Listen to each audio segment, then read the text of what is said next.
Hey guys, now we have Princess Charlene of Monaco and Albert, so let's see what is going on there. I did have some questions from you guys, so the stuff I picked up before the reading, which I'm going to tell you now, and then we're going to use some cards too. One of them was, how is she feeling? She also seems like she doesn't want to be there with him, but she can't leave. Now, the words that came up kept saying resigned, resigned, resigned. And what they're trying to get across is she's resigned to the role. So she knows what she has to do. She's resigned herself that this is what she has to do right now. This is what she signed up for, I'm hearing. She signed up for it. She's going to carry it through. But, I kept getting resigned to the role. It's almost like a way of giving up and like, I've just got to get on with it, that kind of sense. But there is something to do with age and duty to the kids. So when I mean age, duty, she feels it's her duty to carry on with this, okay? And that's to do with her charities, which we'll cover in a bit. But also, when I meant age and the kids, it's almost like she has a cut-off point, I feel. It's almost like a cut-off way out, where it's almost been discussed that she has to stay a certain amount of years for the benefit of the children until they're older. And I'm getting the age 15, so I don't know if he said, when they get older, 15, 16, then we can, I'm hearing live separate lives. So they may not even divorce, but live more separate lives than the kids are teenagers. It's some kind of a contractual agreement, something that's been agreed. And that's why she's come back, and she looks quite down and resigned to it, because it's almost like she's agreed to stick around for the family and the kids again to a certain age, and then she can kind of separate more from him. So that's why she's disappearing for long periods of time. Obviously she's been ill, but at the same time she's coming forward to play the happy families kind of card, because that's what they're trying to do at the moment. But there's a the film, I'm getting the film The Get Out, but it's almost like there will be a get out period for her. So she's aware of that, and she's aware that there will be a cut-off, but I'm hearing to stick around. So I feel he said just stick around until the kids are a bit older, kind of thing. So it's something to do, contractual agreement as well. Contractual, what the hell would she have signed? How does she feel about him right now? Let's have a look. What are her feelings towards him right now? How does she feel about him right now? How does she feel about him right now? I keep hearing the word resigned.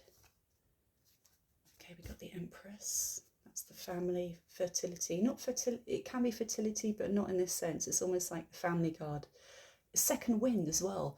When you hear that, it's almost like you have a second wind, you have another boost of trying to make it work. So I feel he's talked him to coming back for sure. She still has hopes for the family. The wishes, hopes, dreams, okay? Hopes, dreams. He's definitely wearing her there. I mean, this is the Knight of Cups, which is pretty much somebody coming forward with dating, romance, really trying to bring the romance in with her. And it is actually giving her some hope here with the Star and the Empress. It's a fertile. I do keep hearing fertile. I'm not sure how old she is, guys, but I don't know if it's a baby, because I don't know how old she is right now. And obviously things are very... It's almost like she's trying to glaze over the issues, and she's come back, and he's really pulling his weight and really putting the work in. But this is the fertility card and the Empress and a wish come true. I wonder if he has actually spoken to her about having another child, seriously. I do wonder if that's come up, and he's really, really trying hard right now. Yep, I mean, the Knight, right, here we go, look. Romance card, him coming forward, really, really trying to woo her. The Three of Pentacles is trying to show he's changed. This is like the Master's card, the Worker card, the really, really putting the work in. And this is almost like the Masters. It can be seen as like if you went to university. So in that sense, they've already got their foundation anyway. They've been together for a long time, and he's trying to work on top of that and prove he can do even more for her. So he's working very, very hard to prove that there's change here and it's going to work out. And I feel like it's almost like she's trying to ignore that sadness kind of thing. And she still has hopes, because this is the wishes and hopes that he can change, and there are going to be changes for the family. So he's definitely putting the work in, and she has got hopes that it can change. Now this is where it gets messy again. I'm going to pull one more. She's still cutting a crossfire though, guys, as well, because on one side we have the Magician, so it's almost like she's going through a period where at times she thinks it's going to work, it's going to be successful, we can get through this. And then there's some things that he's doing or saying or she's hearing. Palace aids. I don't even know where she lives. I know she moved out for a while. Palace aids, words getting back to her. I feel this is a female staff member or something that knows what's going on, and she's getting things back to her that kind of I'm hearing diminishes it, the hope of it's all going to be happy families and they can work through it. So it's a complete crossfire of when he's putting in all this work and all this romance and really trying to woo her. We have the Magician, which means she almost feels it's going to be successful. We can make it through. And then at other times, it's almost like a cross, because I mean, this always comes up in my readings. Someone's walking away, they're leaving. And this is her again. I'm hearing in the crossfire. Why would there be crossfire? In the crossfire. Anyway, getting back to it. Completely two different opinions right now. Some days she feels like this, it's going to be successful. Other days it's like walking away and leaving and turning her back on it. So she's still in like that kind of stage. It's still there. Whereas he is putting the work in. I'm going to say that. It does show he's really putting the work in. So let's go to the next question. Where does she get her strength to carry on? Right, instantly on this one, her duty. Her duty. Sorry, guys. So she will be focusing on using her name for good, okay? Using her name for good. Her charities. She holds a lot of sway when it comes to money being invested in certain things, and she tries to direct them towards better causes. So I do feel, it's almost like, I've got goosebumps here, so I think I'm coming on something here. It's almost like they have like, you know, like in the UK, I don't know all about politics and stuff, guys, I'm pretty crap at all that kind of stuff. It's almost like they have a certain budget set aside for certain charities and things like that, and she holds a lot of sway on where that money is going to be invested, and while she's around it's going to the right places. And I'm hearing when it's him and other people it's willy-nilly, so it's just going all over the place. So she feels very, very strongly about her charities, okay? And that's a massive thing that keeps her going. Her duty.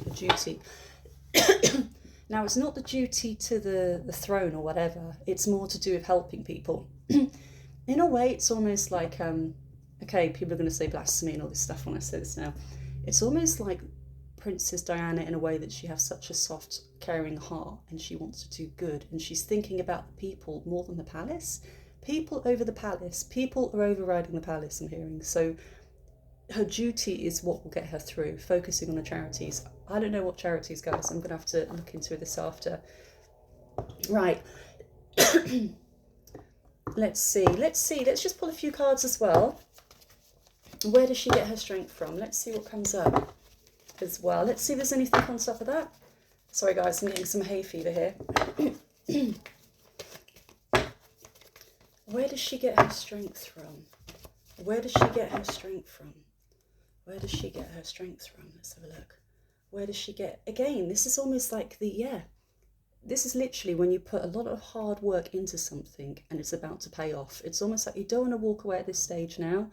This is almost like if you're waiting to get a promotion or something like that. It's all the work. I believe this is the charity work. So it's almost like, I believe these are all the charities as well. She's got all these projects trying to help people and she's just standing there looking over it and it hasn't come to fruition yet. So she's just waiting for it to come to fruition and start to be successful and paying off and helping people. So it's almost like she's put all this hard work in and she wants to, I'm hearing wait it out. So she does have her own duties that she's doing.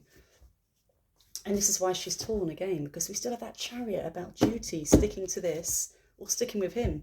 Yeah, options. She really is in like, I keep hearing the word crossfire. I don't know why the bloody crossfire. I don't know if she's, I do hear the words pull it together. And I will say I feel all this charity work and all this kind of side is an escape. And I'm hearing someone's telling her to pull it together and sort it out. Mass media, I do reckon that's to do with the pictures where she looks sad or forlorn, that she's getting a lot of hassle after, like, why don't you just smile a bit more, that kind of thing. She needs to pull it together. There's words being said about her for sure. And this is her still looking at her options as well, like what she wants to do next. So she really is in that level of stay or go. I still think in her heart as a mum, she will stick it out for longer for the kids. I just feel that because she has that kind of energy, nurturing her children, everything. I just feel she's going to stick out for longer. I still feel she's going to stick out for longer.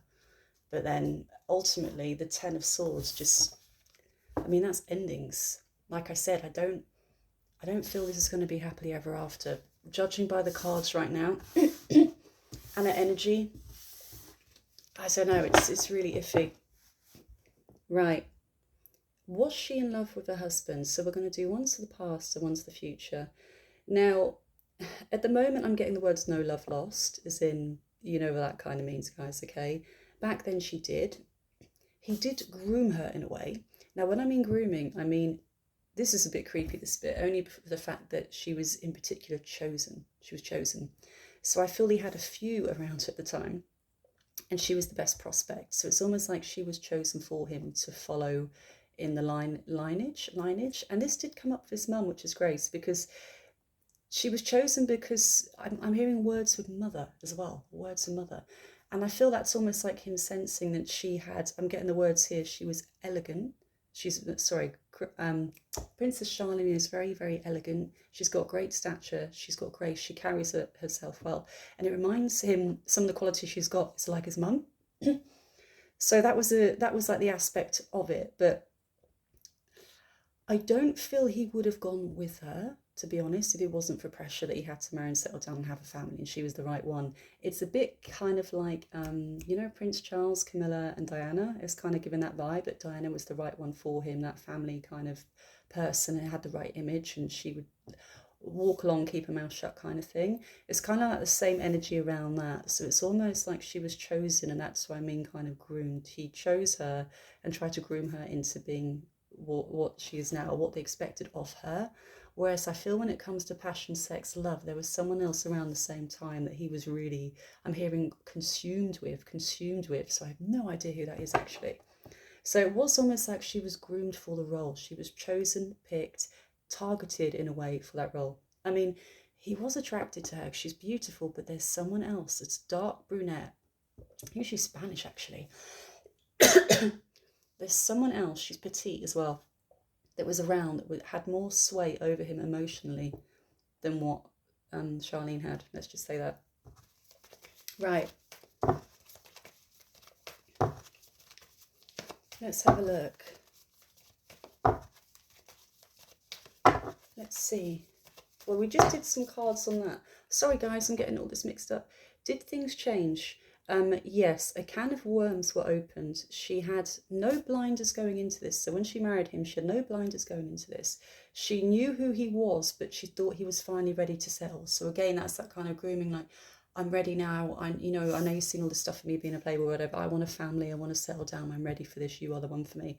But I don't really feel he meant that 100% in his heart. I'll be honest, guys. Okay, this is the one I'm doing my cards for now, guys. Was she sad at her wedding? There was a moment of, I got here, what have I got myself into? And it was a circus. And with that, I mean a media circus. But let's just see. How did she feel at her wedding? Because she was crying, and she said she was crying because she was happy. How does she feel at her wedding? How does she feel at her wedding? How did she feel at her wedding? Let's just see what it really is going on now. Let's just see what's really happening now. How did she feel at her wedding?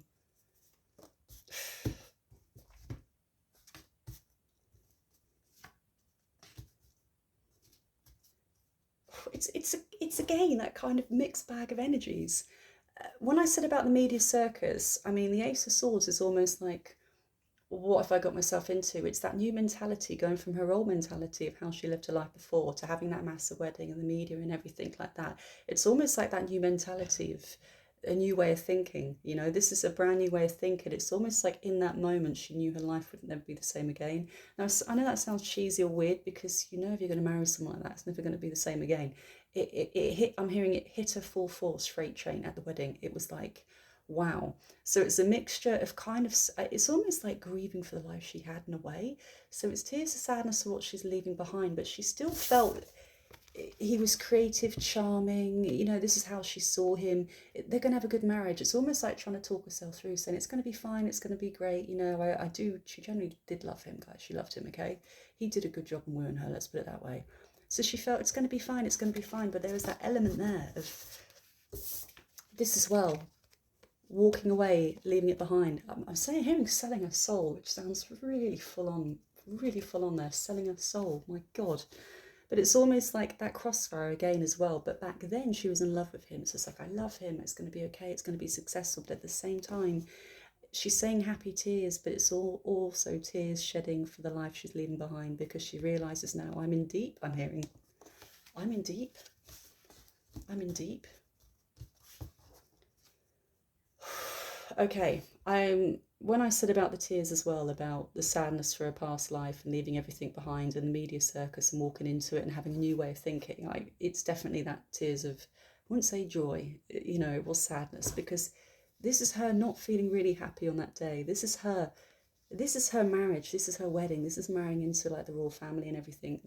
She's looking at the past, she's looking at her losses, she's looking at everything she's lost. She's not looking at this golden cup coming in saying, hey, wow, look, you're going to be a multimillionaire, you're going to be a princess, all that crap. Forlorn. I'm hearing forlorn. So the love was there for him for sure, because she's like, it's going to be successful, I'm doing the right thing. And I'm hearing, in a way, she was talking herself into it on the wedding day. Like, she knew she was going to go ahead with it, but as she was going through it and feeling the emotions of everything, and her life's going to change forever in the media, it's almost like she's talking herself through it. I'm doing the right thing, I'm doing the right thing. Phew. God, anyone marrying into the royal family, I tell you, wow, wow, wow, wow, wow, wow, wow, it's a lot. New start financially for her. Yeah, that's obviously marrying into the family with all that money, but okay, let's just see what the last question is. Yes, crying at the wedding, happy tears. I think it's almost crying for what she's leaving behind as well. I don't think that was just happy tears at all. I don't. Last question. She also seems like she doesn't want to be there with him, but she can't leave. Oh, guys, that's what I've already covered. So resigned to perform her role, duty to the children, duty to her charities. That's what's keeping her going at the moment. And perseverance as well. So I feel like even some of her family members are trying to get her to get on with it and push on with it, but I don't know how much she's going to be seeing with him, to be honest, even in the future. I feel like they're going to have moments where they play the happy families and that, but she's still going to be living pretty separately and doing her own thing. He's still trying to woo her, get around her, but there's... Have you ever had it where you get back with someone and you know they're no good for you, but you try and brush it all aside because you feel you've got too much to lose, and you're scared to start off all over again or completely alone? It's almost like she wants it to work, but underlying in her soul, it's like it doesn't feel good to her at the moment. It's that horrible stage where one day you wake up and go, I love them, but oh, it's going to be okay, we're going to pull through this, maybe I can learn to love him again. I'm getting, so she's not madly in love with him right now. And then the other stage where it's like waking up with dread, like looking at, like, this is where I am, I've woken up into the same life and I want to escape it. It's complete like that. I do feel she's tied in though. I do feel she's tied in for some reason. I do. That's it, guys. Bye.